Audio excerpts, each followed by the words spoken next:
Ibu mertua dan suami menghinaku miskin dan mengusirku dari villa mewah saat liburan di puncak di depan pelakor murahan. Saat itu aku hanya tersenyum dan pergi. Namun kupastikan, setelah ini mereka takkan bisa tertidur dengan nyenyak. Sebelum ceritanya dimulai, silahkan tulis di kolom komentar dari daerah mana saja teman-teman yang menonton cerita ini. Jangan lupa like dan subscribe agar channel ini bisa semakin berkembang dan bisa mempersembahkan cerita yang lebih menarik lagi. Hawa dingin puncak mulai merayap masuk melalui celah pendingin mobil, membawa serta aroma basah dedaunan dan tanah sehabis hujan. Vera memijat pelipisnya yang terasa berdenyut, sisa-sisa kelelahan dari rapat final proyek yang baru saja ia tutup di Jakarta. 3 bulan terakhir terasa seperti maraton tanpa akhir. Siang menjadi malam, malam menjadi pagi, dan kopi menjadi sahabat paling setia. Proyek pengembangan sistem perbankan digital itu sukses besar, tetapi kesuksesan itu menuntut bayaran berupa energi yang terkuras habis. Kini, yang ia inginkan hanyalah keheningan. Sebuah tempat di mana ia bisa mendengar suara detak jantungnya sendiri, bukan dering telepon atau rentetan email yang masuk. Untuk itu, ia telah memesan sebuah villa pribadi yang terpencil, sebuah tempat yang ia temukan melalui rekomendasi seorang kolega lama, dijanjikan sebagai surga tersembunyi untuk menenangkan pikiran. Ia sengaja tidak memberitahu siapapun kemana ia pergi, termasuk suaminya, Lukman. Beberapa hari terakhir hubungan mereka terasa renggang. Lukman sering pulang larut dengan alasan lembur dan rapat di luar kota yang terasa janggal. Vera mencoba memahami, meyakinkan dirinya bahwa suaminya juga sedang berjuang keras untuk keluarga mereka. Namun, sebuah intuisi kecil terus berbisik di benaknya, mengatakan ada sesuatu yang tidak beres. Ia berharap, beberapa hari menyendiri di puncak bisa menjernihkan pikirannya, memberinya kekuatan untuk menghadapi apapun yang menantinya di Jakarta. Mungkin ia hanya terlalu lelah dan terlalu banyak berpikir.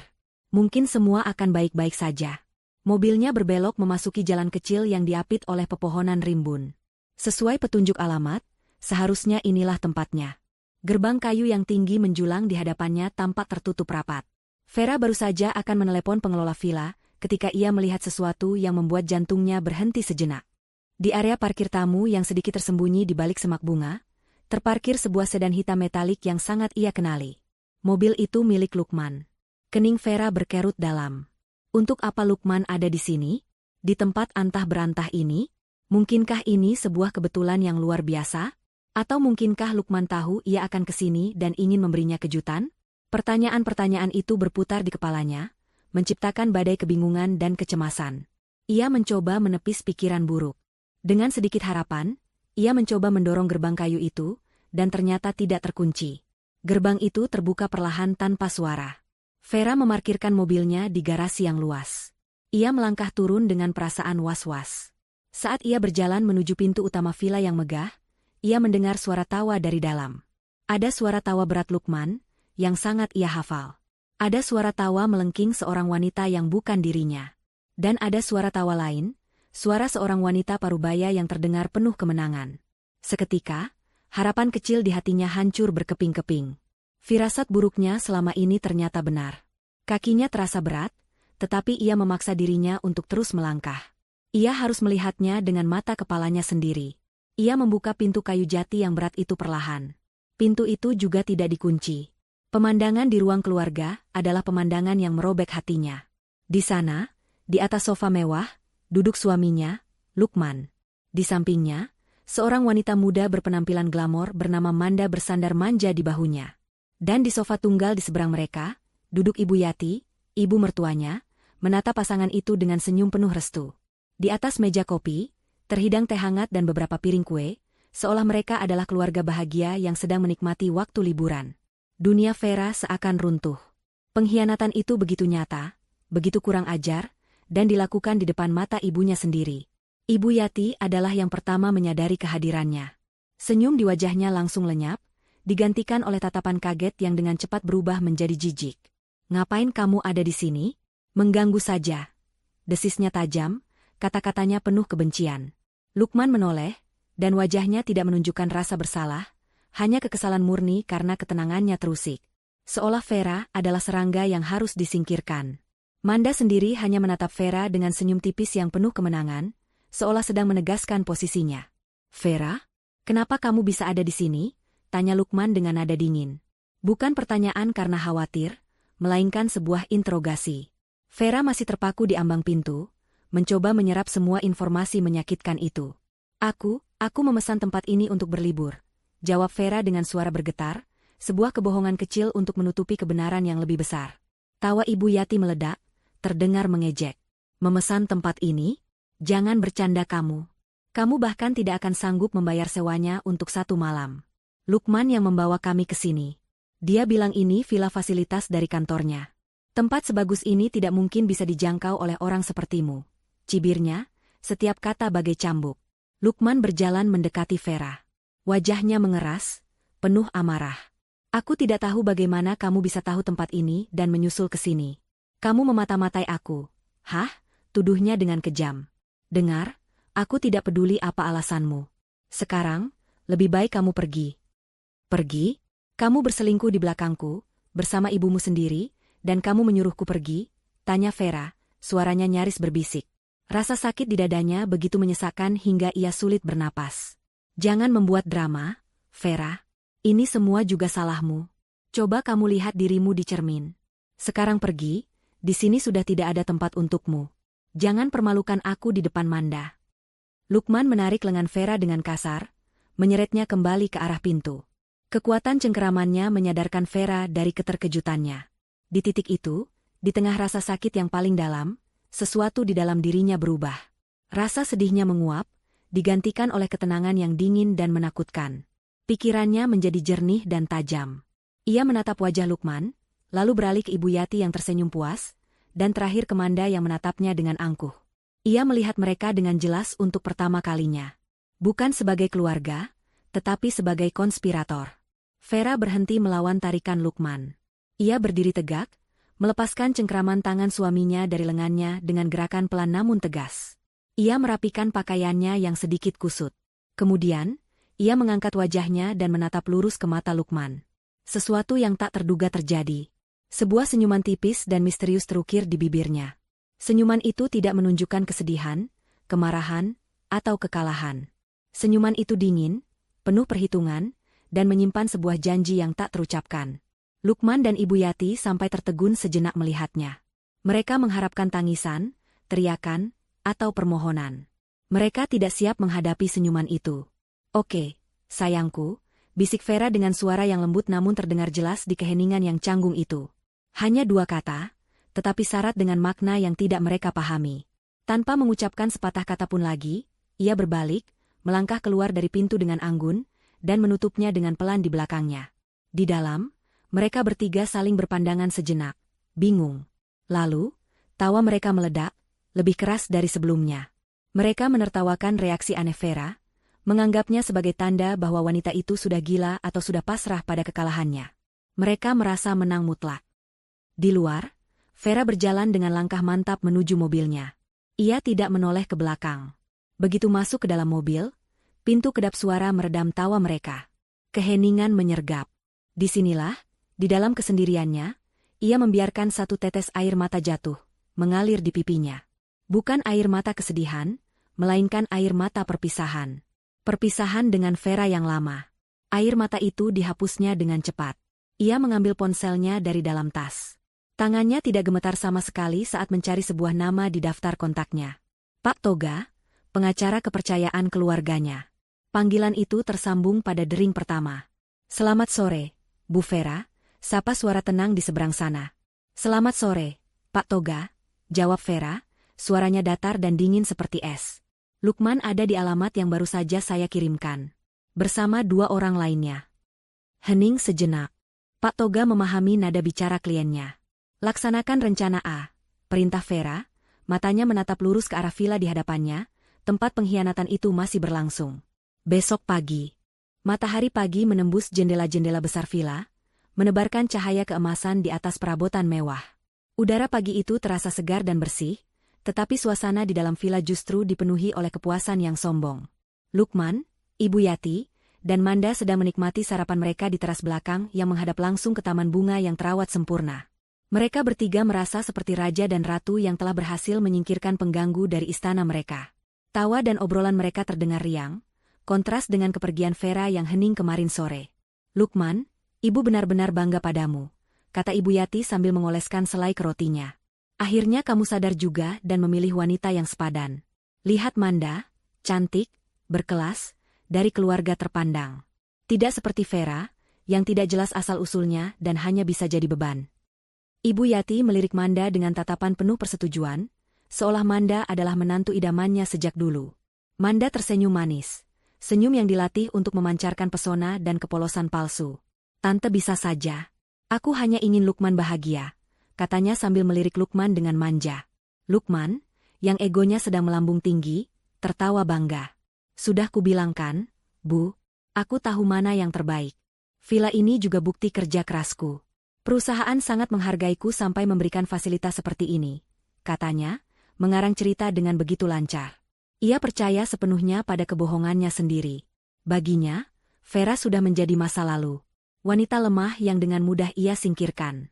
Reaksi Vera kemarin yang hanya tersenyum dan pergi, ia tafsirkan sebagai kepasrahan total. Betapa bodohnya wanita itu, pikirnya. Mereka melanjutkan sarapan sambil merencanakan masa depan. Ibu Yati sudah membayangkan pesta pernikahan mewah untuk Lukman dan Manda. Manda sudah sibuk memikirkan perhiasan dan tas bermerek, apa yang akan ia minta pada Lukman setelah mereka menikah. Sementara Lukman, ia merasa berada di puncak dunia. Ia punya wanita cantik di sisinya, restu dari ibunya, dan sebuah villa mewah untuk dinikmati. Hidup terasa sempurna. Namun, kesempurnaan itu tidak bertahan lama. Tepat saat Manda sedang memamerkan cincin berlian pemberian Lukman, lampu kristal di atas meja makan berkedip beberapa kali lalu padam total. Aliran listrik di seluruh villa mati. Beberapa saat kemudian, air yang mengalir dari pancuran kecil di taman juga berhenti. Keheningan yang tiba-tiba terasa aneh. Loh, kok mati lampu? Keluh Ibu Yati, mengibaskan tangannya karena merasa gerah. Mungkin cuma mati listrik biasa. Di daerah puncak kan sering begini. Jawab Lukman mencoba tenang, meskipun ia merasa sedikit kesal karena momennya terganggu. Ia mengeluarkan ponselnya, hendak menelepon seseorang yang ia anggap sebagai pengelola villa. Tentu saja, ia tidak punya nomor siapapun. Ia hanya berpura-pura untuk menjaga citranya di depan Manda dan ibunya. Saat itulah, ia menyadari sesuatu yang lebih aneh. Sinyal ponselnya hilang total. Sinyal juga tidak ada. Gumamnya, mulai merasa ada yang tidak beres. Tiba-tiba, suara deru beberapa mobil terdengar dari arah gerbang depan. Bukan suara mobil biasa, melainkan suara mesin mobil-mobil besar dan mewah. Penasaran, Lukman berjalan ke depan. Ibu Yati dan Manda mengikutinya dari belakang. Dari jendela depan, mereka melihat pemandangan yang mengejutkan. 3 mobil SUV hitam legam dan sebuah sedan Eropa mewah telah terparkir rapi di halaman depan. Dari mobil-mobil SUV itu, keluar 8 orang pria berbadan tegap, mengenakan setelan hitam dan kacamata hitam, tampak seperti pasukan pengawal profesional. Mereka langsung menyebar, mengambil posisi di beberapa titik di sekitar villa dengan sikap waspada. Kemudian, pintu sedan mewah itu terbuka. Seorang pria berusia akhir 40-an, berpenampilan sangat rapi dengan setelan jas abu-abu yang mahal, melangkah keluar. Pria itu membawa sebuah tas kerja dari kulit. Wajahnya tenang, profesional, tetapi tatapan matanya tajam dan tidak bersahabat. Pria itu, Pak Toga, berjalan lurus menuju pintu utama villa. Lukman, dengan sisa-sisa arogansinya, membuka pintu sebelum Pak Toga sempat mengetuk. Maaf, ada apa ini? Kalian siapa main masuk pekarangan orang sembarangan? Bentaknya, mencoba terdengar berkuasa. Pak Toga menatap Lukman dengan tenang, tidak terintimidasi sama sekali. Selamat pagi. Nama saya Toga. Saya mencari Bapak Lukman, katanya dengan suara datar dan jelas. Saya Lukman. Ada perlu apa? Baguslah kalau begitu, kata Pak Toga. Saya di sini atas nama klien saya, pemilik sah dari properti dengan nomor sertifikat hak guna bangunan 0798, yang beralamat di sini. Lukman tertawa sinis. Pemilik? Anda salah orang. Ini villa fasilitas dari kantor saya. Mungkin ada kesalahan administrasi. Pak Toga tidak membalas tawa itu. Ia hanya membuka tas kerjanya dan mengeluarkan sebuah map tebal berwarna biru. Ia membukanya dan menunjukkan lembar pertama kepada Lukman. Di sana, terpampang dengan jelas sebuah salinan sertifikat tanah yang dilegalisir. Di bagian nama pemilik, tertulis sebuah nama yang membuat darah Lukman seakan berhenti mengalir. Vera Putri Wijaya. Klien saya adalah Nyonya Vera Putri Wijaya, ulang Pak Toga dengan penekanan pada setiap kata. Villa ini, beserta seluruh isinya, adalah properti warisan yang sah atas namanya. Anda, dan 2 orang yang bersama Anda, tidak memiliki hak apapun untuk berada di sini. Kehadiran Anda di sini terhitung sebagai penyerobotan properti pribadi. Dunia Lukman seakan runtuh. Kakinya terasa lemas. Ia menatap dokumen itu, lalu menatap wajah Pak Toga, mencari tanda-tanda kebohongan, tetapi tidak menemukan apapun. Ibu Yati, yang mendengar percakapan itu dari belakang Lukman, menerobos maju. Apa-apaan ini? Bohong. Ini pasti penipuan, teriaknya histeris. Matanya melotot tidak percaya. Vera itu perempuan miskin. Tidak mungkin dia punya tempat semewah ini. Manda berdiri membeku di belakang mereka. Wajahnya yang tadi berseri-seri kini pucat pasi. Kalkulator di otaknya berputar cepat. Ia sadar, ia telah salah perhitungan. Ia telah bertaruh pada kuda yang salah. Pak Toga mengabaikan teriakan Ibu Yati sepenuhnya. Ia kembali menatap Lukman yang masih membisu karena syok. Klien saya, Nyonya Vera, berbaik hati tidak melaporkan Anda ke polisi atas tuduhan penyerobotan. Namun, beliau memberikan perintah yang sangat jelas. Anda bertiga diberi waktu 30 menit, dimulai dari sekarang, untuk mengemasi barang-barang pribadi Anda dan meninggalkan properti ini secara sukarela. Pak Toga melirik jam tangan mewahnya. Lewat dari waktu tersebut, tim saya yang akan membantu Anda berkemas, dan saya tidak bisa menjamin barang-barang Anda akan kembali dalam kondisi utuh. Silakan. Setelah mengatakan itu, Pak Toga melangkah mundur, memberi isyarat kepada para penjaganya yang segera mengambil posisi di dekat pintu, mengawasi setiap gerak-gerik mereka. Penghinaan itu terasa begitu menusuk. Diperlakukan seperti pencuri di tempat yang beberapa menit lalu mereka anggap sebagai istana mereka. Lukman akhirnya tersadar dari syoknya, digantikan oleh amarah yang meluap-luap. Tapi apa yang bisa ia lakukan? Melawan 8 orang berbadan tegap itu adalah tindakan bodoh. Dengan perasaan terhina, ia berbalik dan mulai mengemasi barang-barangnya dengan gerakan kasar. Ibu Yati masih meracau tidak terima, sementara Manda bergerak cepat dan diam, hanya ingin segera keluar dari situasi memalukan itu. Tepat 30 menit kemudian, mereka bertiga digiring keluar oleh tatapan dingin para penjaga. Mereka berdiri di halaman depan dengan tas-tas mereka, merasa seperti pengungsi yang diusir dari tanahnya.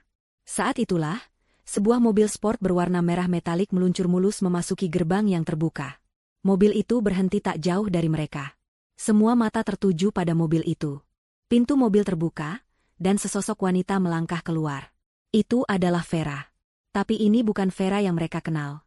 Vera yang ini mengenakan gaun sifon yang elegan, kacamata hitam berbingkai besar yang menutupi separuh wajahnya, dan sepatu hak tinggi yang membuatnya tampak lebih jenjang dan berwibawa. Ia berjalan melewati mereka bertiga tanpa melirik sedikitpun, seolah mereka hanyalah patung tak bernyawa di tamannya. Aura kekuatan dan kekuasaan menguar dari dirinya. Ia berhenti tepat di depan pintu utama vilanya, di mana Pak Toga sudah menunggu dan membukakan pintu untuknya. Sebelum masuk, ia berhenti sejenak. Ia melepaskan kacamatanya, menoleh sedikit ke arah mereka bertiga yang berdiri terpaku dalam kehinaan. Matanya dingin, tanpa emosi. Lain kali, kalau mau berlibur, katanya dengan suara tenang namun mematikan, pastikan kalian tahu siapa pemilik tempatnya. Vera kemudian melangkah masuk ke dalam rumahnya, meninggalkan Lukman, Ibu Yati, dan Manda yang berdiri di bawah terik matahari, hancur oleh kebenaran yang baru saja menampar mereka. Pembalasan Vera baru saja dimulai, dan ini hanyalah babak pembuka. Perjalanan kembali ke Jakarta terasa seperti perjalanan menuju neraka. Sedan hitam metalik milik Lukman yang biasanya terasa lapang dan mewah, kini terasa sempit dan menyesakan, penuh dengan amarah yang tak terucapkan dan rasa malu yang membakar. Tidak ada yang berbicara. Lukman mencengkeram setir dengan buku-buku jarinya yang memutih, rahangnya mengeras menahan gejolak emosi yang berkecamuk di dalam dirinya. Syok, tidak percaya, marah, dan terhina bercampur menjadi satu. Bagaimana mungkin Vera, wanita yang selama ini ia anggap polos, penurut, dan tidak berdaya, bisa memiliki kekayaan sebesar itu? Bagaimana mungkin wanita itu tega mempermalukannya di depan Manda dan ibunya sendiri? Pertanyaan-pertanyaan itu terus berputar di otaknya tanpa henti, membuatnya pusing. Di kursi penumpang depan, Manda hanya diam membisu. Wajahnya yang biasa dihiasi senyum menggoda kini datar tanpa ekspresi. Pikirannya bekerja lebih cepat dari putaran roda mobil. Kalkulasi untung rugi berputar di kepalanya. Lukman, pria yang ia anggap sebagai tiket menuju kehidupan mewah, ternyata hanyalah seorang penipu. Lebih buruk lagi, ia kini bermusuhan dengan seorang wanita yang jelas-jelas jauh lebih kaya dan berkuasa. Manda mulai menyusun strategi untuk melepaskan diri. Ia harus memutuskan hubungan dengan Lukman secepat mungkin sebelum ia ikut terseret ke dalam kehancuran pria itu. Baginya, Ini bukan lagi tentang cinta atau hubungan, ini adalah tentang bertahan hidup di hutan beton Jakarta. Sementara itu, di kursi belakang, Ibu Yati adalah yang paling tidak bisa mengendalikan emosinya. Ia terus bergumam dan meracau pelan, menyalahkan semua orang kecuali dirinya sendiri. Ia menyalahkan Vera karena telah menipu mereka semua dengan kepolosannya. Ia menyalahkan Lukman karena bodoh dan tidak bisa melihat potensi istrinya sendiri. Ia menyalahkan takdir karena telah mempertemukan anaknya dengan ular berbisa, seperti Vera. Umpatan dan keluhan itu terus keluar dari mulutnya, mengisi keheningan yang mencekam di dalam mobil. Namun, baik Lukman maupun Manda tidak ada yang menanggapinya. Mereka terlalu sibuk dengan masalah mereka masing-masing. Mereka tiba di apartemen Lukman saat hari sudah gelap. Apartemen yang biasanya menjadi tempat persinggahan nyaman, kini terasa asing. Rasa malu akibat pengusiran di villa masih menempel erat. Tanpa banyak bicara, Manda langsung mengemasi barang-barangnya yang ada di apartemen itu. "Kamu mau kemana?" tanya Lukman dengan suara serak, melihat Manda memasukkan pakaian dan tas-tas mahalnya ke dalam koper. Manda menoleh, menatap Lukman dengan pandangan dingin yang belum pernah Lukman lihat sebelumnya. "Aku pulang," jawabnya singkat. "Pulang? Kenapa? Kita bisa selesaikan ini. Ini hanya salah paham," kata Lukman, masih mencoba memegang kendali atas situasi yang sudah jelas di luar jangkauannya. Manda tertawa, tawa yang sinis dan meremehkan. "Salah paham? Lukman, kamu itu ditipu mentah-mentah oleh istrimu sendiri. Kamu bahkan tidak tahu kalau villa tempat kamu membawa selingkuhanmu itu milik istrimu. Dan kamu mengharapkan aku tetap di sini? Aku tidak sebodoh itu," katanya tajam. "Hubungan kita selesai. Jangan cari aku lagi." Setelah mengatakan itu, Manda menyeret kopernya keluar dari pintu apartemen tanpa menoleh ke belakang, meninggalkan Lukman yang termangu dalam keterkejutan. Pintu dibanting keras, seolah menjadi penanda akhir dari hubungan mereka. Kepergian Manda adalah tamparan kedua bagi Lukman hari itu. Setelah rasa malunya, kini rasa ditinggalkannya yang mengambil alih. Ia terduduk lemas di sofa. Ibu Yati yang melihat drama itu, hanya bisa menggelengkan kepalanya dengan kesal. "Lihat kan? Perempuan seperti itu memang hanya menginginkan hartamu. Sudahlah, lupakan dia. Sekarang yang harus kita pikirkan adalah bagaimana cara membalas perbuatan Vera," katanya dengan penuh semangat balas dendam. Amarah Lukman kembali tersulut. "Benar, Bu. Vera tidak bisa lolos begitu saja. Dia harus membayar semua ini. Aku akan membuatnya menyesal," katanya dengan gigi bergemeretak. Rencana balas dendam mulai tersusun di kepalanya. Langkah pertama adalah menguasai semua aset bersama mereka. Ia akan menguras rekening bank mereka, memblokir semua akses Vera, dan membuatnya tidak punya apa-apa. Dengan begitu, Vera akan datang memohon kepadanya. Dengan semangat baru, Lukman meraih laptopnya dan membuka situs internet banking. Ia memasukkan username dan password rekening bersama mereka, rekening gaji yang selama ini menjadi sumber utama gaya hidup mewah mereka. Ia yakin, saldo di dalamnya masih cukup banyak. Ia berencana memindahkan semua uang itu ke rekening pribadinya yang lain. Namun, saat halaman saldo terbuka, matanya terbelalak. Angka yang tertera di sana adalah 0 rupiah. 0 rupiah. Seluruh saldo telah lenyap. Dengan panik, Lukman memeriksa riwayat transaksi. Di sana, tertera sebuah transaksi tunggal berjumlah sangat besar yang dilakukan pagi tadi, sekitar waktu yang sama saat Pak Toga datang ke villa. Transaksi itu mentransfer seluruh dana ke rekening lain atas nama Vera Putri Wijaya. Keterangannya singkat, pengembalian dana pribadi. Lukman baru ingat, rekening itu memang dibuka atas nama Vera sebagai pemilik utama, karena saat itu Vera memiliki slip gaji yang lebih meyakinkan dari perusahaan konsultan tempatnya bekerja sebelum mereka menikah. Selama ini, Lukman tidak pernah memedulikannya karena ia yang memegang kendali penuh atas kartu ATM dan internet banking. Ia tidak pernah menyangka Vera akan bergerak secepat dan setegas ini. Napasnya memburu. Keringat dingin mulai membasahi dahinya. Ia mencoba kartu kreditnya untuk memesan makanan secara online, berharap setidaknya fasilitas itu masih bisa digunakan. Transaksi ditolak, begitu tulisan yang muncul di layar. Satu persatu, semua kartu kredit tambahannya, yang semuanya terhubung dengan kartu utama milik Vera, ia coba. Hasilnya sama. Semuanya ditolak. Tepat pada saat itu, sebuah notifikasi email masuk ke ponselnya. Email itu datang dari pihak bank. Subjek, pemberitahuan pembekuan fasilitas rekening dan kartu kredit. Isi email itu singkat dan formal. Memberitahukan bahwa atas permintaan pemilik rekening utama, Nyonya Vera Putri Wijaya, dan didukung oleh laporan adanya aktivitas transaksi mencurigakan dalam 6 bulan terakhir, maka seluruh fasilitas yang terhubung dengan rekening tersebut, termasuk rekening bersama, kartu debit, dan seluruh kartu kredit tambahan atas nama Bapak Lukman, telah dibekukan secara permanen hingga ada pemberitahuan lebih lanjut. Bank juga akan melakukan audit internal terhadap seluruh transaksi yang telah terjadi. Lukman melempar ponselnya ke sofa. Ia meraung dalam frustrasi. Ia benar-benar telah dipotong. Diputus dari sumber kehidupannya. Semua yang ia banggakan, semua yang menjadi fondasi gaya hidupnya, lenyap dalam sekejap. Ia tidak punya uang, tidak punya akses kredit, dan lebih buruk lagi, ia kini berada di bawah pengawasan pihak bank. Ibu Yati yang melihat kepanikan anaknya menjadi ikut cemas. Ada apa, Lukman? Kenapa kamu? Uangnya, Bu, uangnya habis. Vera mengambil semuanya. Dia memblokir semuanya, teriak Lukman seperti orang gila. Saat itulah telepon Lukman berdering. Nama atasannya, Pak Hartono, muncul di layar. Dengan sisa harapan, Lukman mengangkat telepon itu. Mungkin setidaknya pekerjaannya masih aman. Mungkin ia bisa meminta kasbon atau pinjaman dari kantor. Halo, Pak, sapa Lukman, mencoba terdengar normal. Lukman, sapa suara berat Pak Hartono di seberang sana. Nadanya terdengar serius, tidak seperti biasanya. Saya tidak akan basa-basi. Baru saja saya mendapat email dari Dewan Direksi. Mereka meminta kamu untuk nonaktif sementara dari semua tugasmu, terhitung mulai besok. Jantung Lukman serasa berhenti berdetak. Nonaktif? Tapi kenapa? Pak, saya tidak melakukan kesalahan apapun. Saya juga tidak tahu detailnya. Lukman, email itu hanya menyebutkan akan ada audit dadakan dari tim independen terkait beberapa proyek pengadaan yang kamu tangani beberapa waktu lalu. Ini perintah langsung dari atas. Saya tidak bisa berbuat apa-apa. Sebaiknya kamu jangan datang ke kantor dulu sampai situasi lebih jelas, kata Pak Hartono, sebelum menutup telepon. Lukman terduduk lemas. Telepon itu terlepas dari genggamannya dan jatuh ke lantai. Ini bukan lagi sekadar masalah rumah tangga. Ini adalah serangan total yang terkoordinasi dengan sempurna. Villa, uang, dan sekarang pekerjaan. Vera telah merencanakan ini semua dengan sangat teliti.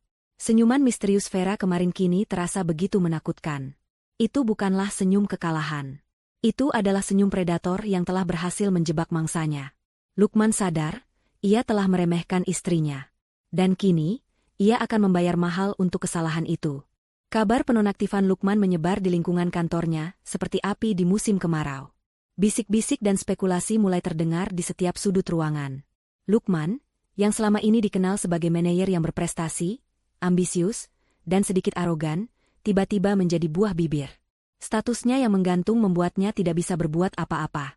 Ia dilarang datang ke kantor, akses email perusahaannya diblokir, dan semua proyek yang ia pegang dialihkan ke manajer lain. Ia terisolasi, terputus dari dunia profesional yang selama ini menjadi kebanggaannya. Selama beberapa hari, Lukman mengurung diri di apartemen. Ia mencoba menghubungi beberapa rekan kerjanya yang ia anggap dekat, mencoba mencari tahu apa yang sebenarnya terjadi. Namun, respons mereka dingin dan menghindar. Tidak ada yang mau berbicara banyak. Mereka hanya mengatakan bahwa tim audit sedang bekerja, dan semua orang dilarang membahas kasusnya. Lukman merasa seperti orang buangan. Orang-orang yang dulu menjilatnya, kini bahkan tidak mau mengangkat teleponnya. Di sisi lain, Vera tidak tinggal diam. Apa yang terjadi di perusahaan Lukman bukanlah sebuah kebetulan. Itu adalah langkah kedua dari rencananya yang telah ia persiapkan dengan matang. Selama bertahun-tahun hidup bersama Lukman, Vera bukanlah istri yang naif dan buta. Ia melihat banyak hal. Ia melihat bagaimana Lukman seringkali memanipulasi laporan pengeluaran. Ia melihat bagaimana Lukman menerima hadiah dari para vendor. Ia melihat bagaimana Lukman menyetujui pengadaan barang dengan harga yang digelembungkan. Selama ini, Vera memilih diam bukan karena ia tidak tahu, tetapi karena ia masih berharap Lukman akan berubah. Ia mengumpulkan semua bukti kecil itu, salinan faktur, rekaman percakapan tidak sengaja, dan catatan-catatan kecil, menyimpannya dalam sebuah folder rahasia di penyimpanan cloud pribadinya. Ia berharap tidak akan pernah perlu menggunakan semua itu. Tapi sekarang, waktu untuk berharap sudah selesai. Melalui Pak Toga, semua bukti itu diserahkan secara anonim kepada salah satu anggota Dewan Direksi perusahaan Lukman yang dikenal memiliki integritas tinggi. Bukti-bukti itu, meskipun tampak sepele jika dilihat satu persatu, ketika digabungkan membentuk sebuah pola korupsi skala kecil yang sistematis dan merugikan perusahaan. Laporan anonim itu cukup untuk memicu alarm dan memaksa Dewan Direksi untuk melakukan audit internal secara menyeluruh. Vera tahu persis, sekali tim audit masuk, mereka akan menemukan lebih banyak lagi bangkai yang disembunyikan Lukman. Ia tidak perlu menjatuhkan Lukman secara langsung. Ia hanya perlu menyalakan korek api dan membiarkan api itu membakar habis rumah kebohongan yang telah dibangun Lukman. Sementara itu, di apartemen, ketegangan antara Lukman dan ibunya semakin memuncak. Tanpa uang dan pekerjaan, gaya hidup mereka yang mewah lenyap seketika. Mereka harus berhemat untuk makan sehari-hari. Ibu Yati, yang terbiasa hidup nyaman dan dilayani, mulai mengeluh tanpa henti. Ia menyalahkan Lukman atas semua kemalangan yang menimpa mereka. Ini semua karena kebodohanmu, omelnya pada suatu sore. Kalau saja dari dulu kamu bisa lebih pintar dan menguasai Vera, kita tidak akan seperti ini. Kamu terlalu lembek. Cukup, Bu, bentak Lukman, kesabarannya sudah habis. Ibu pikir ini mudah? Aku juga sedang berusaha. Semua ini gara-gara perempuan sialan itu. Di tengah kekacauan hidupnya, ada satu orang yang Lukman pikir masih bisa menjadi sekutunya, Manda. Ia mencoba menghubungi Manda berkali-kali, tetapi panggilannya selalu ditolak. Pesannya tidak pernah dibalas.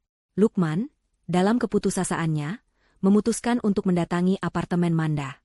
Ia harus meyakinkan Manda untuk kembali ke sisinya. Ia masih percaya bahwa pesonanya bisa meluluhkan hati wanita itu. Namun, yang ia temui di lobi apartemen Manda bukanlah sambutan hangat, melainkan tatapan dingin dari petugas keamanan yang melarangnya masuk. Maaf, Pak. Mbak Manda berpesan untuk tidak mengizinkan Bapak naik, kata petugas itu dengan tegas. Saat Lukman sedang berdebat dengan petugas keamanan, Manda muncul dari lift, berjalan dengan anggun. Ia tampak terkejut melihat Lukman, tetapi keterkejutan itu dengan cepat ia sembunyikan di balik topeng arogansinya.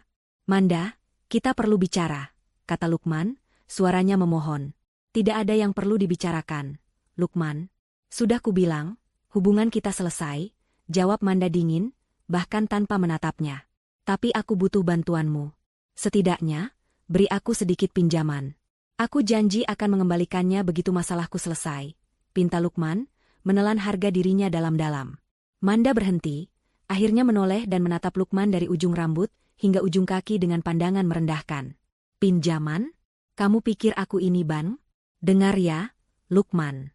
Aku mendekatimu karena aku pikir kamu sukses dan punya masa depan.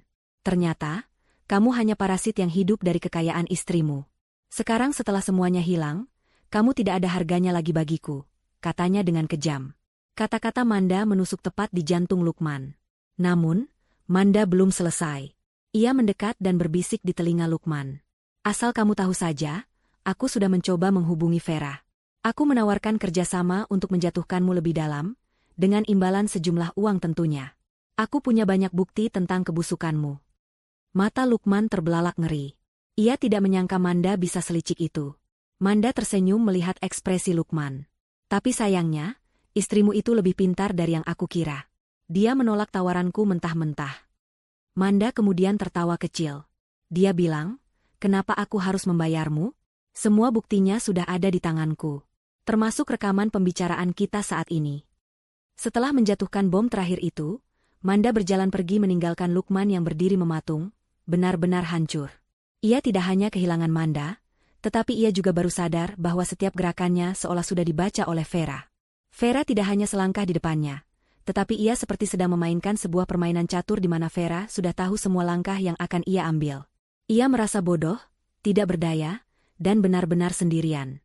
Mimpi buruknya masih jauh dari kata usai. Kehancuran Lukman terasa seperti gelombang pasang yang ikut menyeret orang-orang di sekitarnya, dan korban pertamanya adalah Ibu Yati. Selama ini, Ibu Yati hidup dalam sebuah gelembung kemewahan palsu yang ditiupkan oleh Lukman. Ia menikmati status sosialnya sebagai ibu dari seorang manajer sukses, memamerkan tas-tas bermerek dan perhiasan yang sebenarnya dibeli menggunakan kartu kredit tambahan dari Vera. Ia aktif di beberapa kelompok arisan sosialita, tempat di mana para anggotanya saling bersaing untuk menunjukkan siapa yang paling kaya dan paling terpandang. Bagi Ibu Yati, citra adalah segalanya. Namun, sejak berita penonaktifan Lukman tersebar dan fasilitas keuangannya terputus, gelembung itu pecah seketika. Telepon dari teman-teman arisannya yang biasanya berisi ajakan makan siang di restoran mahal atau pameran perhiasan, kini berhenti total. Sebaliknya, yang ia terima hanyalah bisik-bisik dan tatapan sinis saat ia kebetulan bertemu mereka di depan umum. Ia yang biasanya menjadi pusat perhatian, kini dihindari seolah membawa penyakit menular. Kehilangan status sosial ini adalah pukulan telak bagi harga dirinya. Namun, ada masalah lain yang jauh lebih besar dan lebih berbahaya sedang mengintainya, masalah yang selama ini berhasil ia sembunyikan dengan rapat. Di balik penampilannya yang glamor, Ibu Yati memiliki sebuah rahasia kelam. Ia seorang penjudi. Bukan judi di kasino-kasino megah, melainkan permainan kartu taruhan tinggi yang ia mainkan bersama beberapa kenalan lamanya. Kebiasaan ini sudah berlangsung bertahun-tahun, jauh sebelum Lukman menikah dengan Vera. Ia seringkali kalah, menumpuk utang dalam jumlah yang tidak sedikit. Selama ini, Lukman selalu menjadi penyelamatnya. Setiap kali Ibu Yati terlilit utang, ia akan merengek pada anak kesayangannya itu, dan Lukman, dengan akses tak terbatas ke rekening Vera, akan selalu mentransfer sejumlah uang untuk menutupi semuanya. Bagi Lukman, itu adalah harga kecil yang harus dibayar untuk menjaga nama baik keluarga. Sekarang, keran uang itu telah tertutup rapat. Dan para penagih utang tidak mengenal kata sabar. Suatu sore, saat Ibu Yati sedang meratapi nasibnya di apartemen, bel pintu berbunyi dengan kasar. Mengira itu adalah Lukman yang baru pulang, ia membuka pintu tanpa melihat. Di depannya, berdiri dua orang pria berbadan besar dengan wajah keras tanpa senyum. Mereka bukan tamu yang ia harapkan. "Selamat sore. Bisa bicara dengan Ibu Yati?" Tanya salah satu pria itu dengan suara berat yang sama sekali tidak ramah. Jantung Ibu Yati berdebar kencang. Ia langsung tahu siapa mereka. "Maaf, ada perlu apa ya?" tanyanya, mencoba terdengar tenang. "Tidak perlu pura-pura, Bu," kata pria kedua sambil melangkah masuk tanpa diundang, membuat Ibu Yati terpaksa mundur. Utang judi ibu yang ke Pak Roni sudah jatuh tempo 2 minggu yang lalu. Bunganya jalan terus. Totalnya sekarang sudah 300 juta. Kapan mau dibayar? 300 juta. Angka itu membuat kepala Ibu Yati pening. Ia pikir utangnya hanya sekitar 200 juta. Bunga yang mencekik telah membuat jumlahnya membengkak. "Sabar sedikit, Pak. Anak saya sedang ada masalah. Nanti kalau sudah beres, pasti saya bayar," jawabnya dengan suara gemetar. Pria pertama tertawa sinis. "Sabar? Kesabaran kami sudah habis, Bu. Pak Roni kasih waktu 1 minggu. Tepat 7 hari dari sekarang. Kalau uangnya belum ada, kami tidak akan datang menagih lagi. Kami akan langsung datang membawa surat sita untuk rumah ibu yang di Permata Hijau itu. Kami sudah pegang salinan sertifikatnya sebagai jaminan, Ibu ingatkan? Rumah di Permata Hijau. Itu adalah satu-satunya harta berharga yang tersisa atas namanya, rumah peninggalan almarhum suaminya. Tempat di mana ia membesarkan Lukman. Ancaman itu terasa begitu nyata dan menakutkan. Setelah memberikan peringatan terakhir, kedua pria itu pergi, meninggalkan Ibu Yati yang terduduk lemas di lantai dengan tubuh gemetar. Ia panik. Ia tidak punya uang sebanyak itu. Lukman pun sudah tidak punya apa-apa. Menjual perhiasan dan tasnya pun tidak akan cukup untuk menutupi setengahnya.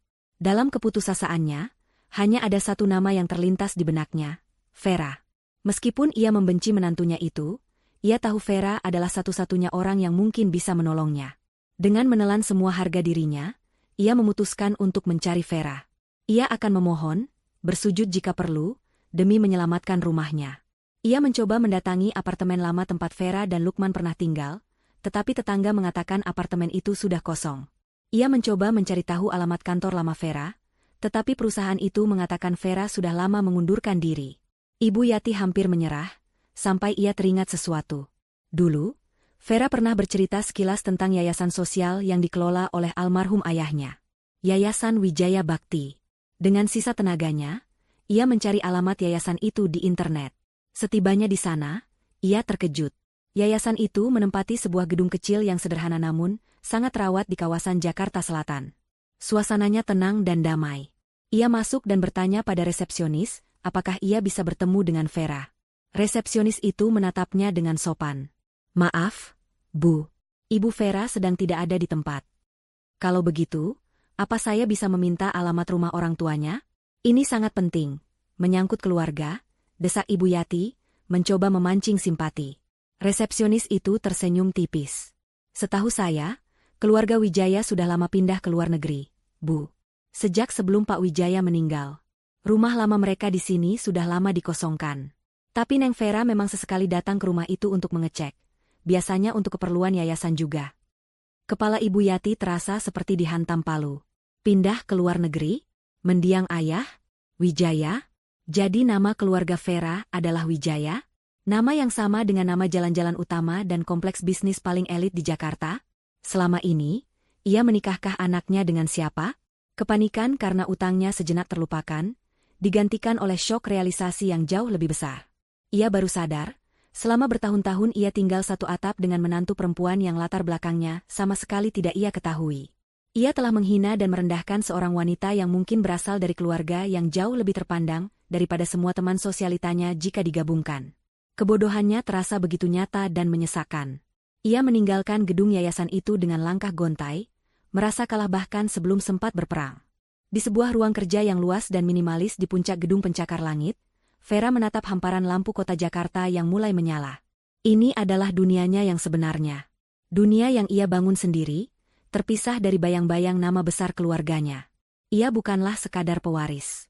Setelah menyelesaikan studinya di luar negeri, ayahnya, seorang konglomerat yang bijaksana, memberinya sebuah tantangan. Bukan untuk bergabung dengan perusahaan keluarga yang sudah mapan, melainkan untuk membangun sesuatu dari nol. Ayahnya memberinya modal awal dan berkata, "Ayah tidak ingin kamu dikenal sebagai anak dari Wijaya. Ayah ingin dunia mengenalmu sebagai Vera. Ciptakan nilaimu sendiri." Vera menerima tantangan itu. Ia mendirikan sebuah perusahaan konsultan teknologi, VTech, yang berfokus pada solusi keamanan digital untuk korporasi. Dengan kerja keras, kecerdasan, dan visinya, ia membangun VTech dari sebuah kantor kecil berisi 5 orang menjadi sebuah perusahaan terkemuka dengan ratusan karyawan. Ia sengaja menjaga profilnya tetap rendah. Di dunia bisnis, ia dikenal sebagai V. Wijaya, seorang pimpinan yang jenius namun misterius. Tidak ada yang tahu bahwa ia adalah putri tunggal dari keluarga Wijaya yang legendaris. Saat bertemu Lukman, Vera sedang berada di puncak kelelahannya. Ia merindukan kehidupan normal. Lukman, dengan pesonanya saat itu, tampak seperti pria biasa yang ambisius. Vera jatuh cinta pada ilusi kesederhanaan itu. Maka, ia pun membuat keputusan paling naif dalam hidupnya. Ia menyembunyikan identitasnya. Ia mengundurkan diri dari posisi CEO di VTech, menyerahkan operasional harian kepada dewan direksi yang ia percaya, dan hanya memantau dari jauh sebagai pemilik saham mayoritas. Ia mengambil pekerjaan di sebuah perusahaan kecil, hidup sederhana, dan menikahi Lukman, berharap bisa menemukan kebahagiaan sejati yang tidak ternilai oleh uang. Betapa salahnya ia. Tahun-tahun pernikahan justru mengajarinya pelajaran pahit tentang sifat manusia. Ia melihat bagaimana Lukman dan Ibu Yati memuja materi dan status, sementara merendahkan ketulusan dan kerja keras. Ia melihat bagaimana cinta suaminya ternyata begitu dangkal. Namun, ia bukanlah wanita bodoh. Di balik senyum sabarnya, ia adalah seorang ahli strategi. Ia mempersiapkan segalanya. Ia meminta Pak Toga, pengacara keluarganya sejak lama, untuk menyusun berbagai skenario jika pernikahannya gagal. Rencana A, B, C, semuanya telah tersusun rapi, lengkap dengan langkah-langkah hukum dan finansial yang harus diambil. Hari ketika ia menemukan Lukman di vilanya, adalah hari di mana ia memutuskan untuk berhenti berharap dan mulai bertindak. Sekarang, ia telah kembali ke singgasananya. Ia kembali aktif memimpin VTech, bukan lagi dari balik layar. Ruang kerja ini adalah pusat komandonya. Pak Toga masuk ke ruangannya, meletakkan beberapa dokumen di atas meja. Semua berjalan sesuai rencana, Bu Vera, lapornya. Audit di perusahaan Lukman berjalan lancar. Mereka menemukan banyak sekali penyimpangan. Cepat atau lambat, kasus ini akan dilimpahkan ke pihak berwajib. Laporan tentang hutang Ibu Yati juga sudah masuk. Para penagihnya bekerja sesuai arahan kita. Vera mengangguk pelan. Ya, bahkan para penagih utang itu pun bergerak sesuai rencananya. Pak Toga, melalui jaringannya, telah membeli utang Ibu Yati dari kreditur aslinya. Kini, Ibu Yati berutang kepada perusahaan cangkang yang dikendalikan oleh Vera. Wanita tua itu sedang digiring ke dalam jebakan yang ia ciptakan sendiri. Bagaimana dengan tawaran palsu untuk Lukman? Tanya Vera. Sudah disiapkan, Bu. Sebuah perusahaan fiktif telah didirikan. Mereka akan menawarkan posisi manajer proyek pada Lukman dengan gaji yang sangat menggiurkan. Tawaran itu akan datang dalam beberapa hari, tepat saat dia berada di titik terendahnya. Dia pasti akan mengambilnya tanpa berpikir panjang. Jelas Pak Toga. Bagus, kata Vera, matanya masih menatap keluar jendela. Pastikan semua dokumen pengadaan terlihat asli, dan jebakannya sempurna. Rencananya kejam, tetapi ia tidak merasakan sedikit pun penyesalan. Mereka telah mengambil kepercayaannya, merampas tahun-tahun hidupnya, dan menghina harga dirinya. Kini, ia akan mengambil semua yang mereka miliki, harta, reputasi, dan yang paling penting, kebebasan mereka. Ia tidak hanya menginginkan mereka jatuh, ia ingin memastikan mereka tidak akan pernah bisa bangkit lagi. Harta tersembunyinya bukanlah sekadar uang atau properti, melainkan kecerdasan dan sumber daya yang tak terbatas untuk menjalankan sebuah pembalasan yang sempurna. Hari-hari berlalu menjadi minggu, dan setiap hari terasa lebih buruk dari sebelumnya bagi Lukman. Ia terjebak dalam limbo yang menyiksa. Statusnya di perusahaan masih nonaktif, tetapi tanpa surat pemecatan resmi, ia tidak bisa mencari pekerjaan lain atau mendapatkan pesangon. Ia benar-benar digantung. Uangnya sudah habis sama sekali, memaksanya dan Ibu Yati untuk hidup dari sisa-sisa tabungan darurat yang jumlahnya menyedihkan. Mereka mulai menjual barang-barang elektronik di apartemen untuk membeli makanan. Penghinaan itu terasa lengkap. Lukman, sang manajer yang dulu selalu tampil necis dengan setelan mahal, kini lebih sering terlihat mengenakan kaos kusam, dengan lingkaran hitam di bawah matanya karena stres dan kurang tidur. Ibu Yati juga berada di ambang kehancuran. Batas waktu 7 hari dari penagih utang sudah lewat. Setiap hari ia hidup dalam ketakutan, menunggu pintu digedor dan semua barangnya disita. Ia mencoba menghubungi Lukman berkali-kali, tetapi anaknya itu sendiri sedang tenggelam dalam masalahnya. Ia merasa putus asa dan tidak punya siapa-siapa. Kesombongannya telah luntur, digantikan oleh ketakutan yang murni. Di tengah titik terendah dalam hidupnya itulah, sebuah keajaiban tampaknya datang. Sebuah email masuk ke alamat email pribadi Lukman. Email itu datang dari seorang headhunter, menawarkan sebuah posisi sebagai manajer proyek di sebuah perusahaan bernama PT Cipta Gemilang Nusantara. Perusahaan itu, menurut email tersebut, adalah sebuah perusahaan rintisan yang sedang berkembang pesat di bidang logistik dan pengadaan. Mereka mencari seorang profesional berpengalaman untuk memimpin proyek pengadaan armada transportasi baru. Gaji yang ditawarkan sangat fantastis, bahkan lebih tinggi dari gajinya di perusahaan lama. Bagi Lukman, email itu terasa seperti seberkas cahaya di tengah kegelapan pekat. Rasa curiga sempat terlintas di benaknya. Kenapa ada perusahaan yang mau merekrutnya saat statusnya sedang bermasalah? Namun, keputusasaan mengalahkan logikanya. Ia terlalu menginginkan tawaran ini menjadi nyata. Ia membuka profil perusahaan itu di internet. Situs webnya terlihat profesional, lengkap dengan testimoni klien dan visi misi yang meyakinkan. Semuanya tampak sah. Tanpa berpikir panjang, Lukman langsung membalas email itu dan menyatakan ketertarikannya. Proses rekrutmen berjalan dengan sangat cepat dan mulus. Terlalu mulus hingga terasa aneh jika saja Lukman tidak sedang dibutakan oleh harapan. Wawancara dilakukan melalui panggilan video dengan seseorang yang mengaku sebagai direktur utama. Pertanyaannya standar, dan sang direktur tampak sangat terkesan dengan pengalaman Lukman. Hanya dalam 2 hari, Lukman menerima surat penawaran resmi melalui email. Ia diterima. Ia diminta untuk mulai bekerja pada hari Senin minggu berikutnya. Lukman merasa seperti terlahir kembali. Ia langsung memberitahu ibunya kabar baik itu. "Lihat, Bu, aku berhasil. Aku mendapat pekerjaan baru dengan gaji lebih besar. Sebentar lagi, semua masalah kita akan selesai. Aku akan membayar semua utang ibu, dan kita akan membalas Vera," serunya dengan penuh semangat.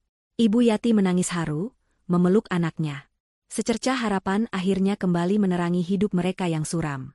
Hari pertama bekerja, Lukman datang ke alamat kantor PT Cipta Gemilang Nusantara yang terletak di sebuah gedung perkantoran kelas menengah. Kantornya tidak terlalu besar, tetapi cukup representatif. Ia disambut oleh sang direktur yang ia temui saat wawancara. Sang direktur, seorang pria parubaya yang ramah bernama Pak Budi, langsung mengajaknya berkeliling dan memperkenalkannya pada beberapa karyawan. Semuanya terasa normal. "Lukman, saya tidak mau buang-buang waktu," kata Pak Budi saat mereka duduk di ruang rapat. "Proyek pengadaan armada truk ini sangat mendesak. Vendor utama sudah kami pilih, dan negosiasi harga sudah selesai. Tugas pertama Anda adalah mempelajari proposalnya, dan jika semua sudah sesuai, Anda tinggal menandatangani kontrak pembeliannya hari ini juga. Dengan begitu, uang muka bisa segera kita transfer dan unit truk bisa segera diproses." Pak Budi menyodorkan sebuah tumpukan dokumen tebal ke hadapan Lukman. Di dalamnya terdapat proposal lengkap, spesifikasi teknis truk, dan surat perjanjian jual-beli, SPJB, yang sudah siap ditandatangani. Lukman merasa sedikit aneh karena diberi tanggung jawab sebesar itu di hari pertamanya. Namun, egonya mengambil alih. Ia merasa dihargai dan dipercaya. Ia ingin membuktikan bahwa perusahaan tidak salah merekrutnya. Ia membaca dokumen itu sekilas. Semuanya tampak standar. Nama vendornya pun cukup dikenal di industri otomotif. Tanpa menaruh curiga sedikitpun, dan dengan keinginan untuk membuat kesan pertama yang baik, Lukman mengambil pulpen dan membubuhkan tanda tangannya di atas beberapa materai pada dokumen SPJB itu. Kerja bagus, Lukman. Selamat datang di tim, kata Pak Budi sambil tersenyum lebar dan menjabat tangannya. Lukman merasa sangat bangga pada dirinya sendiri. Beberapa hari kemudian, Lukman sedang sibuk bekerja di mejanya ketika suasana kantor tiba-tiba menjadi tegang. Dua orang pria berpenampilan formal, didampingi oleh beberapa orang berseragam polisi, masuk ke dalam kantor. Mereka berjalan lurus menuju meja Pak Budi. Setelah percakapan singkat, Pak Budi menunjuk ke arah Lukman. Kedua pria dan polisi itu menghampiri meja Lukman. Jantung Lukman mulai berdebar kencang. "Apakah Anda yang bernama Lukman?" tanya salah satu pria berjas, yang kemudian memperkenalkan diri sebagai penyidik dari kepolisian. "Iya, Pak. Saya sendiri." "Ada apa ya?" jawab Lukman gugup. "Anda kami tahan untuk dimintai keterangan. Anda diduga terlibat dalam kasus penipuan dan pemalsuan dokumen pengadaan barang yang merugikan PT Kargo Jaya Sentosa sebesar 20 miliar rupiah, kata penyidik itu dengan tegas. Dunia Lukman seakan meledak. PT Kargo Jaya Sentosa adalah nama vendor yang tertera di kontrak yang ia tanda tangani. "Saya tidak mengerti, Pak. Saya baru bekerja di sini. Saya hanya menandatangani dokumen yang diberikan atasan saya," protes Lukman, suaranya bergetar karena panik. "Atasan Anda, yang Anda kenal sebagai Pak Budi, sudah kami amankan. Dan ia mengaku bahwa Anda adalah otak di balik semua ini," jawab penyidik itu dingin. "Tanda tangan Anda ada di semua dokumen kontrak pembelian fiktif ini. Kami harus membawa Anda ke kantor untuk penyelidikan lebih lanjut." Dua orang polisi langsung memegang lengannya. Saat ia digiring keluar dari kantor, Lukman melihat Pak Budi yang juga sedang digiring. Pria itu menatapnya, dan senyum ramah yang ia tunjukkan beberapa hari lalu telah hilang, digantikan oleh seringai tipis yang penuh makna. Saat itulah Lukman sadar. Perusahaan ini, pekerjaan ini, kontrak ini, semuanya adalah jebakan. Sebuah jebakan yang dirancang dengan sangat sempurna untuknya. Dan ia, dengan bodohnya, telah berjalan masuk dan menandatangani surat perintah penangkapannya sendiri. Vera telah berhasil mengubahnya dari seorang manajer menjadi seorang tersangka kriminal. Berita penangkapan Lukman menjadi pukulan terakhir yang meruntuhkan sisa-sisa harapan Ibu Yati. Anaknya, kebanggaannya, kini mendekam di tahanan dengan tuduhan serius. Hari-harinya diisi dengan tangisan dan keputusasaan. Rumah peninggalan suaminya akhirnya benar-benar disita oleh perusahaan penagih utang, memaksanya untuk angkat kaki hanya dengan beberapa koper pakaian. Ia terpaksa menumpang di rumah kontrakan sempit milik kerabat jauh yang menerimanya dengan setengah hati. Wanita yang dulu selalu memandang rendah orang lain, kini harus hidup dari belas kasihan orang. Di sisi lain, Vera segera melayangkan gugatan cerai. Ia tidak mau lagi menyandang nama belakang seorang kriminal. Prosesnya berjalan cepat. Dengan Lukman yang berada di tahanan dan tidak memiliki sumber daya untuk menyewa pengacara yang layak, posisinya sangat lemah. Hari sidang cerai pertama akhirnya tiba. Vera datang ke pengadilan dengan penampilan yang menunjukkan siapa dirinya sekarang. Ia mengenakan setelan kerja berwarna putih gading yang tajam dan elegan, rambutnya ditata rapi, dan wajahnya memancarkan aura ketenangan dan kekuasaan. Ia didampingi oleh Pak Toga dan tim hukumnya yang terdiri dari beberapa pengacara terbaik di kota itu. Kehadirannya langsung menarik perhatian semua orang di koridor pengadilan. Beberapa saat kemudian, Lukman masuk ke ruang sidang. Pemandangannya sangat kontras. Ia mengenakan seragam tahanan berwarna oranye yang kusam dan kebesaran. Tangannya diborgol. Wajahnya tampak kuyu, lebih tua dari usianya, dan tatapannya kosong. Ia hanya didampingi oleh seorang pengacara prodeo yang ditunjuk oleh negara, yang tampak kurang bersemangat. Saat mata mereka bertemu di seberang ruangan, Lukman merasakan gelombang kebencian dan penyesalan yang luar biasa. Wanita di hadapannya itu adalah istrinya, tetapi ia terasa seperti orang asing yang sangat berkuasa. Wanita itulah yang telah merebut segalanya darinya. Sidang berlangsung singkat dan berat sebelah. Pak Toga memaparkan semua bukti perselingkuhan Lukman, lengkap dengan foto-foto dan kesaksian dari staf villa. Ia juga memaparkan bukti penelantaran tanggung jawab finansial. Pengacara Lukman tidak bisa berbuat banyak untuk membantah. Kemudian, hakim memberikan kesempatan pada Lukman untuk berbicara. Dengan suara parau, Lukman mencoba membela diri. Ia menuduh Vera telah menjebaknya, menghancurkan hidupnya dengan sengaja. Dia yang merencanakan semuanya, Yang Mulia. Dia menjebak saya. Dia tidak sepolos kelihatannya. Serunya dengan putus asa. Vera, yang sejak tadi hanya diam, akhirnya meminta izin pada hakim untuk menanggapi. Ia berdiri, menatap lurus ke arah Lukman, bukan dengan kebencian, melainkan dengan tatapan dingin yang menusuk. Yang mulia, kata Vera dengan suara yang jelas dan tenang, memenuhi seluruh ruang sidang. Apakah saya yang memintanya untuk membawa wanita lain ke tempat tidur kami? Apakah saya yang menyuruhnya untuk berbohong dan memanipulasi keuangan keluarga selama bertahun-tahun? Apakah saya yang memaksanya untuk menandatangani dokumen ilegal karena keserakahannya sendiri? Vera berhenti sejenak, membiarkan kata-katanya meresap. Lukman tidak pernah benar-benar mengenal saya. Karena dia tidak pernah mencoba. Dia hanya mencintai ilusi tentang seorang istri yang lemah, bodoh, dan bisa dia kendalikan sesuka hatinya. Ketika ilusi itu hancur dan dia berhadapan dengan wanita yang mandiri, dia menyebutnya sebagai jebakan. Kehancurannya saat ini bukanlah jebakan yang saya buat. Itu adalah cermin dari semua pilihan buruk yang telah ia ambil sendiri. Kata-kata Vera telak dan tak terbantahkan. Lukman hanya bisa menunduk, kehabisan kata-kata. Hakim akhirnya mengetuk palu, mengabulkan gugatan cerai Vera tanpa syarat. Pernikahan mereka resmi berakhir. Namun, tepat saat Lukman berpikir mimpi buruknya di hari itu sudah selesai, Pak Toga kembali berdiri. Dengan hormat, Yang Mulia. Seiring dengan putusan cerai ini, kami, mewakili klien kami, Nyonya Vera Putri Wijaya, juga secara resmi mengajukan gugatan perdata terpisah terhadap saudara Lukman dan ibunya, Nyonya Yati. Lukman mengangkat kepalanya dengan kaget. Pak Toga melanjutkan, gugatan ini adalah atas kerugian finansial dan imaterial yang disebabkan oleh penipuan dan penyalahgunaan aset selama masa pernikahan. Tuntutan ganti rugi yang kami ajukan setara dengan nilai seluruh aset pribadi yang masih tersisa atas nama saudara Lukman dan Nyonya Yati, termasuk dana pensiun dan properti apapun yang mungkin masih mereka miliki.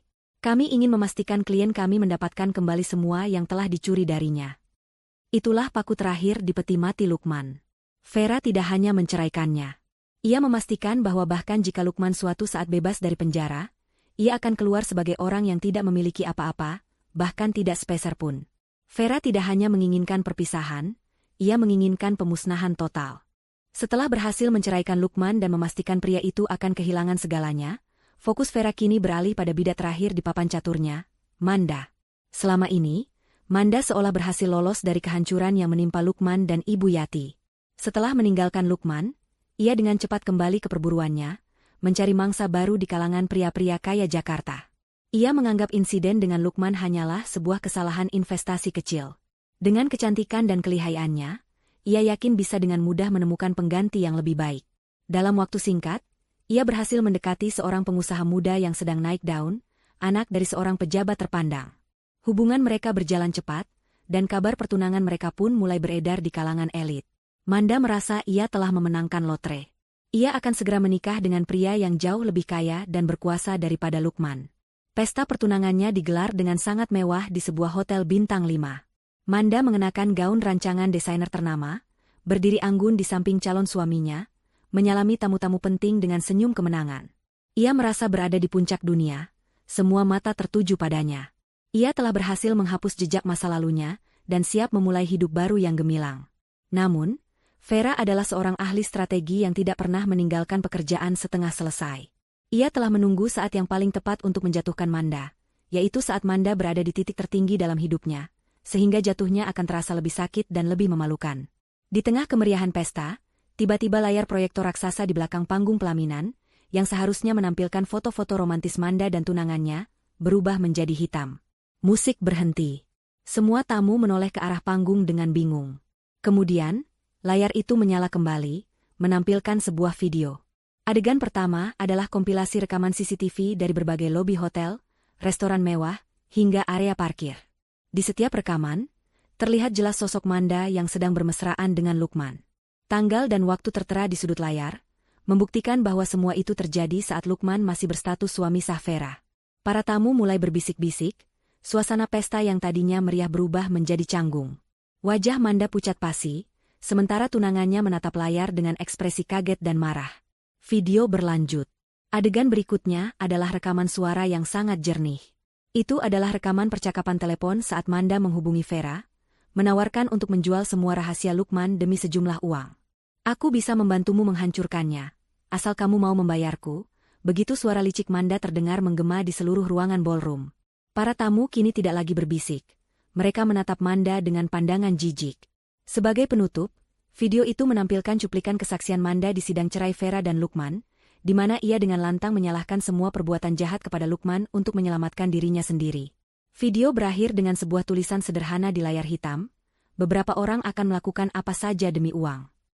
Keheningan yang mencekam menyelimuti ruangan. Semua topeng telah terbuka. Manda yang mereka kenal sebagai sosialita anggun, ternyata adalah seorang wanita perebut suami, pemeras, dan pengkhianat.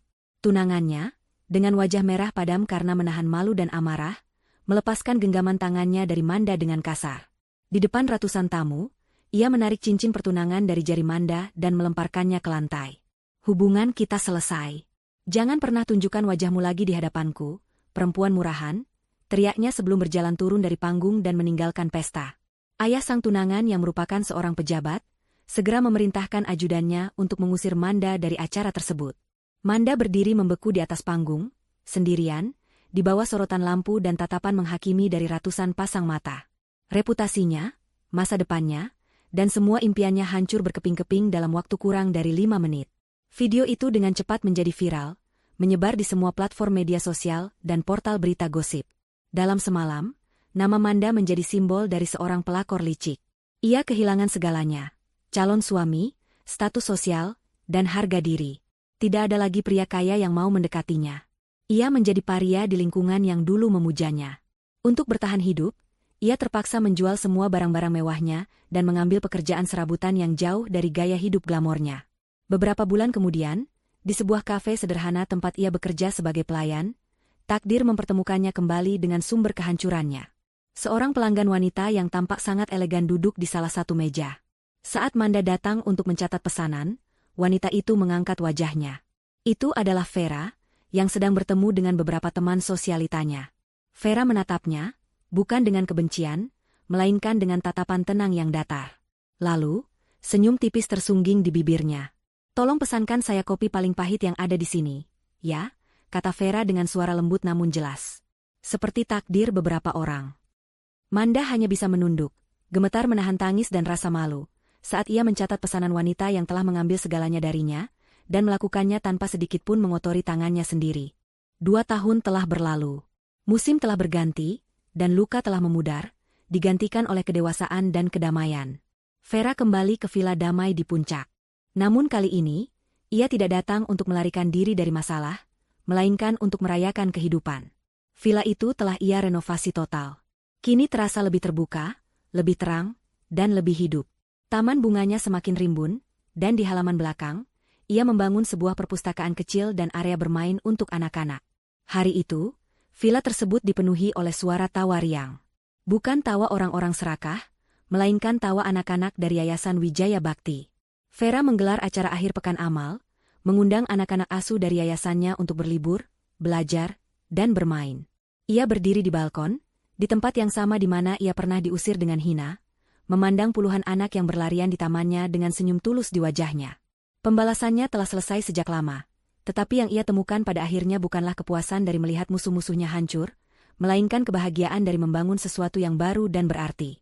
Ia telah sepenuhnya mengambil alih kembali kendali Vetek, perusahaannya. Di bawah kepemimpinannya, perusahaan itu berkembang pesat dan menjadi pemimpin di industri teknologi Asia Tenggara. Ia tidak lagi menyembunyikan identitasnya. Dunia kini mengenalnya sebagai Vera Putri Wijaya, seorang pebisnis wanita yang brilian, dermawan, dan sangat dihormati. Ia mengubah rasa sakit pengkhianatan menjadi kekuatan untuk berkarya dan memberi dampak positif bagi banyak orang. Saat sedang menikmati secangkir teh hangat, Pak Toga menghampirinya dan menyerahkan sebuah tablet. "Ada beberapa berita pagi ini yang mungkin menarik perhatian ibu," katanya pelan. Vera mengambil tablet itu. Berita pertama adalah berita bisnis tentang akuisisi terbaru yang dilakukan perusahaannya. Ia tersenyum tipis. Lalu ia menggeser layar dan menemukan sebuah artikel kecil dari kolom berita kriminal. Judulnya, "Seorang narapidana kasus penipuan bebas bersyarat." Di bawahnya ada foto buram seorang pria kurus dengan tatapan kosong yang keluar dari gerbang penjara. Itu adalah Lukman. Ia bebas, tetapi ia keluar ke dunia sebagai seorang mantan narapidana tanpa uang, tanpa reputasi, dan tanpa masa depan. Vera terus menggeser. Ada sebuah artikel lain dari liputan sosial. Tentang sebuah panti jompo di pinggiran kota yang kondisinya memprihatinkan. Di salah satu foto, Tampak seorang wanita tua renta dengan rambut beruban dan pakaian lusuh sedang duduk sendirian di sudut ruangan, menatap kosong ke dinding. Keterangan foto itu berbunyi, seorang penghuni panti, Yati, yang dititipkan oleh kerabat jauhnya dan jarang dikunjungi. Vera menatap foto-foto itu sejenak. Lukman, Ibu Yati, Manda. Mereka semua telah menerima buah dari perbuatan mereka. Karma mereka bukanlah sesuatu yang ia berikan secara langsung, melainkan konsekuensi logis dari karakter dan pilihan hidup mereka sendiri. Ia hanya mempercepat prosesnya. Tidak ada lagi amarah atau kebencian di dalam hatinya. Yang ada hanyalah rasa lega, seolah sebuah babak kelam dalam hidupnya telah benar-benar ditutup. Ia mengembalikan tablet itu kepada Pak Toga. Terima kasih informasinya, Pak. Ia kembali menatap ke arah taman, di mana matahari pagi mulai naik, menebarkan sinarnya yang hangat ke seluruh lembah. Ia menghirup udara pagi yang segar dalam-dalam. Mimpi buruk bagi mereka telah berakhir, dan fajar yang baru dalam hidupnya yang otentik, bebas, dan penuh makna, telah benar-benar dimulai. 5 tahun adalah waktu yang panjang, namun juga singkat. Cukup panjang untuk menyembuhkan luka yang paling dalam, menumbuhkan tunas harapan yang baru, dan membiarkan debu masa lalu mengendap dengan tenang. Namun juga cukup singkat, sehingga gema dari peristiwa-peristiwa yang telah mengubah takdir masih sesekali terdengar, bukan sebagai suara yang menghantui, melainkan sebagai pengingat akan perjalanan yang telah ditempuh. Di puncak gedung Vetek Tower, yang kini menjadi salah satu ikon di Cakrawala Jakarta, Vera berdiri memandangi kota yang terhampar di bawahnya. Bukan lagi sebagai wanita yang baru saja merebut kembali singgasananya, melainkan sebagai seorang ratu yang telah memerintah kerajaannya dengan bijaksana. Vetek telah bertransformasi menjadi sebuah korporasi teknologi global, dengan inovasi-inovasi yang diakui dunia. Namun, bukan itu yang menjadi sumber kebanggaan terbesarnya. Di samping Vetek, Yayasan Wijaya Bakti telah tumbuh menjadi sebuah lembaga filantropi yang sangat berpengaruh, dengan program-program pendidikan dan kesehatan yang menjangkau ribuan anak di seluruh pelosok negeri. Vera telah berhasil mengubah warisan kekayaan keluarganya menjadi warisan kebaikan yang akan hidup jauh melampaui usianya. Pintu ruang kerjanya bergeser pelan. Seorang pria berperawakan tinggi dengan senyum hangat masuk, membawa 2 cangkir teh. Namanya Arya, seorang arsitek ternama yang mendedikasikan sebagian besar waktunya untuk merancang sekolah-sekolah dan klinik gratis bagi Yayasan Vera. Hubungan mereka terjalin bukan dari percikan api yang meledak-ledak, melainkan dari api kecil yang tumbuh dengan stabil, dihangatkan oleh rasa saling menghargai, kesamaan visi, dan percakapan-percakapan panjang di bawah langit senja. Melamunkan strategi untuk menaklukkan pasar Eropa lagi? Tanya Arya, meletakkan secangkir teh di meja di samping Vera. Vera tersenyum, berbalik dari jendela. Tidak. Hanya sedang menghitung berkat. Jawabnya lembut. Ia telah belajar untuk percaya lagi. Arya tidak pernah melihatnya sebagai seorang konglomerat atau korban masa lalu. Pria itu melihatnya sebagai Vera, seorang wanita dengan pikiran yang cemerlang dan hati yang luas. Di mata Arya, ia utuh. Berbicara soal berkat, anak-anak di Cirebon baru saja mengirim video ucapan terima kasih. Sekolah baru mereka sudah 100% jadi. Mereka bilang, arsiteknya tampan, goda Vera sambil menyeruput tehnya. Arya tertawa. Itu pasti bonus dari desainku yang fungsional. Kehangatan dan kemudahan dalam interaksi mereka adalah bukti nyata dari kesembuhan Vera. Ia tidak lagi mencari cinta untuk melengkapi dirinya, karena ia sudah utuh. Ia menemukan kemitraan yang memperkaya hidupnya. Sore itu, dalam perjalanan menuju sebuah acara penganugerahan penghargaan, mobil yang ditumpangi Vera terjebak kemacetan di salah satu ruas jalan utama. Saat mobilnya berhenti total, pandangannya tanpa sengaja menyapu ke trotoar yang ramai. Di tengah kerumunan dan teriknya matahari sore, matanya menangkap sesosok yang familiar. Seorang pria kurus dengan seragam biru pudar sedang sibuk mengatur sepeda motor yang parkir liar di depan sebuah ruko. Wajahnya tampak jauh lebih tua, kulitnya legam terbakar matahari, dan rambutnya menipis. Namun, Vera masih bisa mengenali tatapan mata yang penuh kekesalan dan keangkuhan yang terpaksa ditelan itu. Pria itu adalah Lukman. Tidak ada lonjakan emosi di dalam dada Vera. Tidak ada kemarahan, tidak ada kepuasan, tidak ada dendam. Yang ada hanyalah sebuah perasaan hampa yang aneh, seolah melihat relik dari kehidupan orang lain. Ia ingat laporan terakhir dari Pak Toga beberapa tahun lalu. Setelah bebas dari penjara, Lukman mencoba memulai hidup baru, tetapi selalu gagal. Cap sebagai mantan narapidana membuatnya sulit mendapatkan pekerjaan yang layak. Namun, penghalang terbesarnya adalah egonya sendiri. Ia merasa terlalu hebat untuk melakukan pekerjaan kasar, tetapi tidak lagi memiliki kualifikasi untuk pekerjaan kantoran. Ia melompat dari satu pekerjaan serabutan ke pekerjaan lainnya, selalu berakhir dengan dipecat karena berselisih dengan atasan atau pelanggan. Ia terjebak dalam lingkaran setan kemiskinan dan kebencian, selalu menyalahkan dunia atas nasibnya, tidak pernah sekalipun bercermin pada kesalahannya sendiri. Melihatnya sekarang, sebagai seorang juru parkir liar yang berteriak-teriak di bawah terik matahari, Vera hanya merasakan sedikit kasihan yang dingin dan berjarak. Kasihan pada seorang pria yang memiliki begitu banyak kesempatan namun menyia-nyiakan semuanya karena keserakahan dan kebodohannya. Lampu lalu lintas berubah hijau, mobil bergerak maju, dan bayangan Lukman pun hilang dari kaca spionnya, untuk selamanya. Kenangan akan Lukman memicu ingatan lain, tentang ibunya, Ibu Yati. Vera sesekali masih menerima laporan dari pengelola panti jompo, yang secara tidak langsung didanai oleh salah satu program yayasannya. Sebuah ironi takdir yang kejam. Kondisi Ibu Yati tidak banyak berubah. Kesehatannya semakin menurun, dan pikirannya lebih sering berkelana di masa lalu. Para perawat mengatakan bahwa ia jarang berbicara. Ia akan duduk di kursinya di dekat jendela selama berjam-jam, menatap kosong keluar, seolah menunggu kedatangan putranya yang tak kunjung tiba. Lukman, yang sibuk dengan perjuangannya sendiri, hanya mengunjunginya beberapa kali dalam setahun. Setiap kali hanya untuk meminta uang yang tidak dimiliki ibunya. Ibu Yati kini hidup dalam penjara penyesalan yang ia bangun sendiri. Dikelilingi oleh orang-orang, namun mati dalam kesepian, merindukan kemewahan palsu dan seorang anak yang pada kenyataannya tidak pernah benar-benar peduli padanya. Karma untuknya bukanlah penderitaan yang aktif, melainkan ketiadaan. Ketiadaan cinta, ketiadaan harapan, dan ketiadaan masa depan. Dan Manda. Nasibnya mungkin yang paling menyedihkan di antara ketiganya.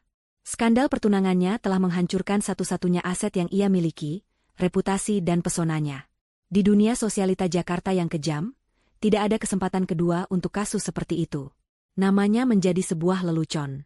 Ia mencoba pergi ke kota lain, mencoba memulai lagi, tetapi jejak digitalnya terlalu dalam untuk dihapus. Ia jatuh semakin dalam ke dunia yang lebih kelam. Berita terakhir yang Vera dengar tentangnya adalah dari sebuah artikel tabloid murahan yang mengulas tentang kehidupan malam kota. Di salah satu foto, tampak seorang wanita dengan riasan tebal yang luntur dan senyum yang dipaksakan sedang melayani tamu di sebuah bar karaoke kelas bawah. Meskipun fotonya buram, Vera bisa mengenali keputusasaan di matanya. Manda tidak pernah belajar untuk menghargai dirinya sendiri. Ia selalu menggantungkan nilainya pada validasi dan kekayaan pria. Ketika sumber itu mengering, ia pun ikut layu, menjadi bayangan dari wanita glamor yang pernah ia cita-citakan. Mobil berhenti di lobi megah tempat acara penghargaan berlangsung. Arya membukakan pintu untuk Vera. Saat ia melangkah keluar, kilatan lampu kamera menyambutnya. Ia tersenyum, bukan senyum dingin penuh perhitungan seperti dulu, melainkan senyum hangat yang tulus dari hati. Ia tidak lagi memikirkan mereka. Nasib mereka bukanlah lagi urusannya. Mereka hanyalah hantu-hantu dari masa lalu, pelajaran berharga yang telah membentuknya menjadi dirinya yang sekarang. Malam itu, setelah menerima penghargaan sebagai tokoh penggerak teknologi dan sosial tahun ini, Vera tidak langsung pulang. Ia dan Arya berkendara menuju puncak, menuju Villa Damai.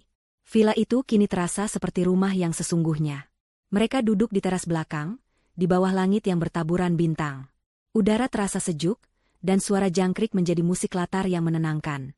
"Apa yang kamu pikirkan?" tanya Arya pelan. Vera menatap langit.